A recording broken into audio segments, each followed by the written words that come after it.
ඊළඟට අපි සූදානම් වෙන්නේ අපේ සමුඛ සාකච්ඡාවකට යන්න. ඔව් අපේ තවත් දක්ෂ ක්‍රීඩකෙක් අපි දන්නවා මේ අපේ ලංකාවේ මේ වෙනකොට මලල ක්‍රීඩාවට ඉතාම මේ හොඳ කාලයක් ලැබෙමින් පවතිනවා කියලා. ඉතින් දක්ෂ ක්‍රීඩක ක්‍රීඩිකාවන් ලංකාව පුරාම බිහි වෙනවා. ඉතින් ඔබ දන්නවා ක්‍රීඩා විසිතුරු තුලින් මෙහෙම බිහි වෙන දක්ෂ ක්‍රීඩකයන්ට අපි අවස්ථාව ලබා දෙනවා ඔවුන්ගේ දක්ෂතාවය ගැන කතා කරන්න කියලා. ඉතින් එහෙම දක්ෂ ක්‍රීඩකෙක් තමයි මයෝන් රාජසිංහ කියලා කියන්නේ. සමස්ත ලංකා වයස අවුරුදු 10න් පහළ යගුලිය දැමීම හා හෙල්ල විසිකිරීමේ පළමු ස්ථානය ලබා ගන්නට හැකියාව ලැබුණා. මීටර් 18.57ක නව තරග වාර්තාවක් බිහි කරන්නට මයෝන් රාජසිංහ සමත් වුණා. ඉතින් අපේ තේජානිට මයෝන්ව හම්බුණා. අපි බලමු තේජානිත් එක්ක කතා බහේදී මයෝන් මොනවද කිව්වේ කියලා. ජීවිතේ කියන්නේම අභියෝගයක් කියලා. හැබැයි ගොඩක් අය අපි දන්නවා අභියෝග බාර ගන්න හරි බයයි. සමහර වෙලාවට අභියෝග වලට මුහුණ දෙන්නේ නැහැ. හැබැයි ජීවිතේ ඉස්සරහට යනකොට අපි කියනවා හොඳ ක්‍රීඩාවක් තෝරගන්න. සමහර විට ඔබ හිතනවට වඩා අසීරු අමාරු අභියෝග ජයග්‍රහණය කරන්න ක්‍රීඩාව කියන දේ ඔබට උදව් කරයි කියලා. හැබැයි ඒ අතරේ මට අද හම්බෙන අමුත්තා එක අභියෝගයක් නෙවෙයි. ජීවිතේ හැමදාම එක එක විදිහේ අභියෝග ක්‍රීඩාව ඇතුලේ හොයාගෙන යන කෙනෙක්. මේ කවුද දන්නවද? සෙන්ට් ජෝසප් විද්‍යාලයේ මයෝන් රාජසිංහ. රාජසිංහ වැඩ කරලා තියෙන්නේ. කොහොමද මයෝන්? හොඳයි අක්කේ හොඳ ඉන්නවා. මයෝන් ඇත්තටම මේ පුංචි කාලේ ඉඳලම මේ ක්‍රීඩාවේ එක එක අවදීන් පහු කරලා තියෙනවා. මට හිතෙන්නේ චෙස් වලින් නේද පටන් ගත්තේ? ඔව්. හැබැයි දැන් ඉන්නේ වෙන තැනක. පොඩක් අපි කතාව පොඩක් කෙටියෙන් කියමු. ඔව් මගේ පළවෙනි පාසල කළුතර විද්‍යාලය. එතකොට මම එහෙදී මුලින්ම නිවාසාන්තර මල්ල ක්‍රීඩා උළෙලට තමයි මුලින්ම යගුලිය දාන තෝරගන්නේ. එතකොට ඒ කියන්නේ තාත්තගේ පොඩි කාලේ මගේ අදහසක් තිබ්බේ මාව දුවවන්න. ඒ වුණාට අර මගේ ඇඟත් එක්ක මට හිතුණා යගුලිය හොඳයි කියලා. ඊට පස්සේ මම ශිෂ්‍යත්වයේ පාස් වෙලා ප්‍රින්ස් ඔෆ් වේල්ස් වෙනවා. ওই කාලේ මම චෙස් ඇද්දිනවා, ඊට පස්සේ ස්විමින් කරනවා, ටෙනිස් ඒ හැමදේම කරා. ඊට පස්සේ ප්‍රින්ස් ඔෆ් වේල්ස් ඇවිල්ලා මම හොඳට ක්‍රිකට් ගැහුවා. ඊට පස්සේ ඒ කාලේ මම අන්ඩර් 14 ජෝන් ටාබර්ට් එකේදී යගුලියේ රෙකෝඩ් එකයි හෙල්ලේ රෙකෝඩ් එකයි තව ඩිස්ක් එකේ පළවෙනි වෙනවා. එතකොට ඒකත් එක්ක ප්‍රින්ස් ඔෆ් වේල්ස් එකට හම්බෙනවා අන්ඩර් 14 චැම්පියන්ස් කියලා. ඒ කියන්නේ මගෙන් අර ආපු ලකුණු 30 හින්දා අවෝඩ් එකක්. ප්‍රින්ස් ඔෆ් වේල්ස් එකේ ඉඳලා මම එනවා ජෝසප් එකට. මට ජෝසප් එකට එන්න ස්කෝලර්ෂිප් එකක් හම්බෙන්නේ. එතකොට ඒ ස්කෝලර්ෂිප් එකත් හම්බෙන්නේ මගේ ඇත්ලටික් හින්දාමයි. එතකොට මට එතනදී ෆුල් ස්කෝලර්ෂිප් එකක් හම්බෙනවා এডুকেෂන් වලට. එතකොට මම ජෝසප් එකේදී අන්ඩර් 15 ජෝන් ටාබර්ට් එකේ තරඟ වැදිලා අන්ඩර් 15 ජෝන් ටාබර්ට් ජැවලින් එකේ රෙකෝඩ් එක තියෙනවා.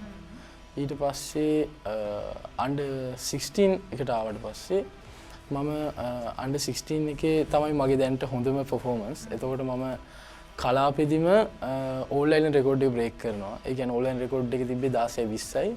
මම කලාපෙදී 16:70ක් ත්‍රෝ කරනවා. දැන් ඔය කතා කරන ඔක්කොම අතරේ හැමෝම අවධානය දෙන්නේ මේ වෙනකොට මයෝන් තියලා තියෙන රෙකෝඩ් එක සම්බන්ධයෙන්. මේක දැන් ලෝකයේම අඳුනන රෙකෝඩ් එකක් විදියට දැනගෙන තියෙනවා. මයෝන් අපි ඒ කතාව පොඩ්ඩක් කියමුකෝ. ඒක වර්ල්ඩ් රෙකෝඩ් එකක් කියලා දැනගත්තාම මාර්ටම ඒ කියන්නේ සතුටටත් වඩා මම පුදුම වුණා. ඒ කියන්නේ ඇත්තටම නිකන් ඒක හිතාගන්නත් අමාරු නිකන් දැන් රටවල් ගොඩකින් ඇමරිකාව වගේ රටවල් ඉන්නවා. එතකොට ඒ වගේ පට් ටික හොඳටම කරනවා. එතකොට ඒගොල්ලන්ගේ ටෙක්නොලොජි එකයි ඒවත් එක්ක දැන් මම දැන් ඉවෙන්ට් දෙකක් තුනක් කරනවා. මම ඇත්තටම ඩිස්ක් එකත් මම පස්වෙනියා. ඉතින් එතකොට මම ඉවෙන්ට් තුනක් කරලත් මට පට් එකෙන් අන්ඩර් 16 කැටගරි එකේ දැන් පට් එක විතරක් කරන ළමයින්ට වඩා ත්‍රෝ කරන්න පුළුවන් වුණා කියන එක මට ඇත්තටම මාර සතුටුයි ඒකට. මට තියෙන ප්‍රශ්නේ තමයි සාමාන්‍යයෙන් මයෝන් මේ යගුලිය කියන්නේ ටිකක් බර දෙයක්. හැබැයි හෙල්ල කියලා කියන්නේ කිලෝ එකක්වත් නැහැ. කොහොමද මේ දෙක සමබර කරගන්නේ? ඇත්තම කියනවා ඒක ගොඩක් අමාරු වැඩක්. ඒ වුණාට තාත්තා තමයි මගේ කෝච්. ඉතින් ඒක මට ලොකු උදව්වක් වුණා. මොකද හැමතැනම ඒ කියන්නේ දැන් වෙන ඇත්ලීට් කෙනෙක්ට හම්බෙන්නේ ඒ කියන්නේ තමගේ කෝච් දවසකට පැයකට දෙකකට වගේ. ඒ වුණාට මට දැන් දවස් 30ෙම මම කෝච් එකක් ඉන්නේ. එතකොට ඒකත් එක්ක මට ඒ කියන්නේ අර මේ මෙන්ටලිටි කියන එක මගේ මාරට හැදුණා අනිත් ප්ලේයර්ස්ට වඩා. යගුලියේ දාන කෙනෙක් ගොඩක් බර වෙන්න ඕන. ඒ වගේම තමයි හෙල්ල දාන කෙනෙක් ගොඩක් වේගවත් වෙන්න ඕනේ. ඒතකොට වේගවත් වෙන එක සැහැල්ලු වෙන්න ඕනේ කියලා එහෙම තියෙනවා. එතකොට එහෙම තිබුණාට අපි ඉතින් දෙකම කරන් ගියා හොඳට. ඊටත් ජැවලින් එක තමයි අපි මේන් ඉවෙන්ට් එක විදිහට කරන්නේ. මයෝන් දැන් මේ තරම් තරඟ වාර්තා අතරට එන්න සාමාන්‍යයෙන් ක්‍රීඩකයෙක් විදිහට ඔබ තනිව දරන උත්සාහය ඒක හරි. හැබැයි අපි දන්නවා සාමාන්‍යයෙන් ඕනම ක්‍රීඩකෙක්ට යම් කාලයක් එනවා තමන්ට මොකක් හරි හයියක් ඕන වෙන වෙලාවක්. මයොන්ටත් එහෙමයි ඉන්න ඇති. අනිත් එක අපි දන්නවා මේ ඔබේ පියාණන් ඔහු දක්වන දායකත්වය. හැබැයි හැමදාම තාත්තා එක්කම ඉන්න බෑනේ. ජාත්‍යන්තරයට යන්න ඕනේ. තව ගොඩක් දේවල් කරන්න ඕනේ. කොහොමද තාත්තව පහු කරලා කොච්චර දුර යන්නද දැන් බලාපොරොත්තුව තියෙන්නේ? ඒ කියන්නේ අක්කේ ඇත්තටම වා කිව්වා වගේ ඒ කියන්නේ තාත්තගෙන් හම්බෙන සපෝට් එක ඒ කියන්නේ ඒක නැත්තම් මට කොහොමදවත් ඒ කියන්නේ මේ දේවල් නිකන් අර හිතන්නත් පුළුවන් දේවල් නෙමෙයි. අය අම්මත් මාට මහන්සිලා ඇත්තම කියනවා තාත්තා ඒ කියන්නේ දැන් ජොබ් එකෙනුත් අයින් වෙලා මගේ මේවා වෙනුවෙන්ම මේ වෙලා තියෙන්නේ. ඒතකොට දැන් අපේ පවුලම දැන් මේ ඇත්ලටික් එකට තමයි පුෂ් කරන්නේ. ඉතින් ඊට අමතරව මට තාත්තගේ යාළුවෝ ගොඩක් අය සපෝට් කරලා තිනවා මගේ throwing shoes වලට ඊට පස්සේ පට් පෙයා ජැවලින් පෙයා ඒ වගේ දේවල් වලට. ඉතින් ඒගොල්ලෝ හැමෝටම ඊට පස්සේ තාත්තගේ Facebook account එක කියන්නේ social media වල උනත් මට all the best පුතා congratulations කියලා දාන ලොකු පිරිසක් ඉන්නවා. මම ඇත්තටම ඒ දේවල් වලට මාර කැමතියි. ස්තුතියි මයොන් අද අපේ ආරාධනය පිළිගෙන ජාතික රූපවාහිනියට ආවට තාම අවුරුදු 15යි. හරි පොඩි වයසක්. ඔබ කිව්වේ හෙල්ල විසිකිරීම කියලා අන්තිමට. හැබැයි හැල්ල විතරක් නෙවෙයි. ඔබ යගුලිය දැමීම ඒත් එක්කම කවපෙත්ත සහ තවත් ක්‍රීඩා විසව් ගණනාවක් වෙනුවෙන් තමන්ගේ දායකත්වය දෙනවා.